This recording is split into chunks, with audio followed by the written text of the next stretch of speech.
Good morning sa inyo. So ngayon, kaarawan ng aking kasama dito. So nag-prepare ako para i-celebrate ang kanyang birthday.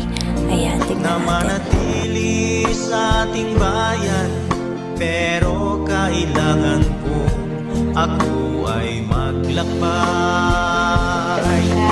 Alam lang sa pamilya, mga anak at mga magulang, upang magkaroon ng magandang